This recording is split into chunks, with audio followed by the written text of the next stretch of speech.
والله هو شرف كبير جدا لينا ان احنا نشارك في تكريم لاعب كبير وخلوق ومحترم زي ماجد عبد الله.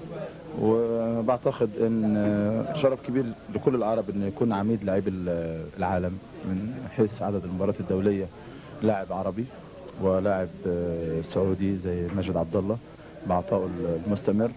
وانا شايف الحمد لله ان ماجد في افضل حالاته الفنيه، خبرته عاليه جدا، بيقود فريقه بنجاح وباقتدار. وابرز كلام على دليل ما حدث في اخر مباراه في الدوري العام لما سجل 3 اهداف متتاليه. اولا اهني الكابتن ماجد عبد الله على هذا اللقب العالمي، واضافه هذا اللقب الى الالقاب العديده اللي حققها ماجد عبد الله، اللي طبعا مشواره الرياضي حافل بجميع الانجازات سواء مع المنتخب السعودي او مع نادي النصر. حقق جميع الالقاب للمنتخبات السعوديه ونادي النصر، وايضا الالقاب الشخصيه لماجد عبد الله. فمزيد ان شاء الله من التالق، والف الف مبروك على تحقيق هذا اللقب اللي يضاف لانجازاته السابقه. في الحقيقه لاعب طبعا كبير من افضل اللاعبين العربيين، والحقيقه هذا الشيء ما هو جديد على ماجد عبد الله، وانما حقيقه يضاف الى انجازاته السابقه. في العالم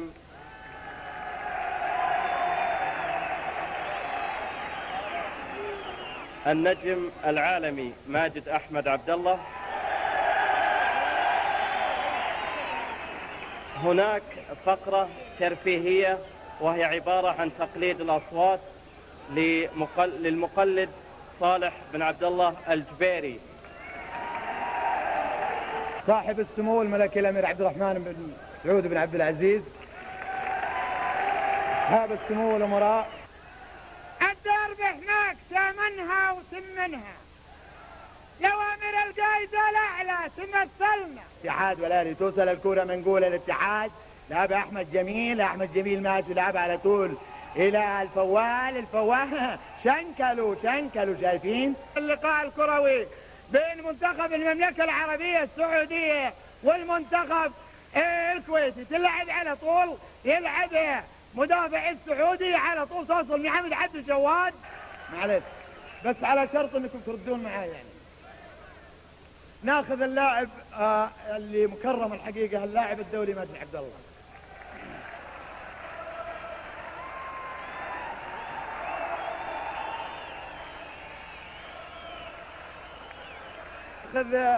ناخذ ماجد لما يلعب ضربة الجزاء. ها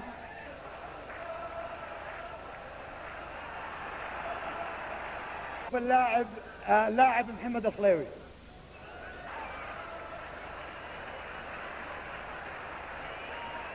شوف اللاعب احمد جميل.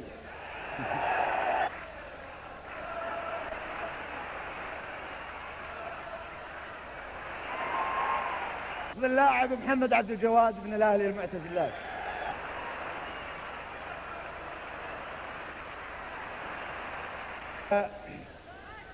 ناخذ اللاعب فهد الهريفي.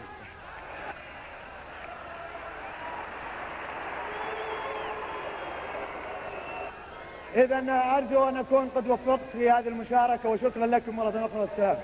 ألف مبروك على حصولك على هذا اللقب العالمي لأكثر لاعبين العالم لعبا دوليا، وأتمنى إن شاء الله التوفيق إن شاء الله.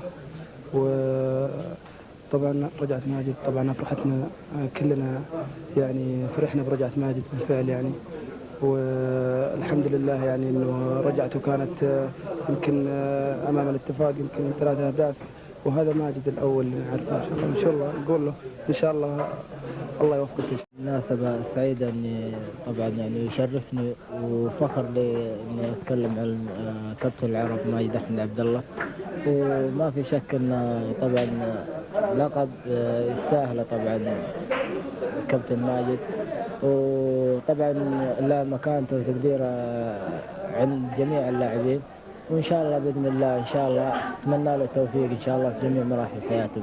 لي ان انا اشارك في مباراه اعتزال لعيب عربي ادى لبلده كل جهده بسبب موهبته الفذه اللي هي معروفه على المستوى العربي.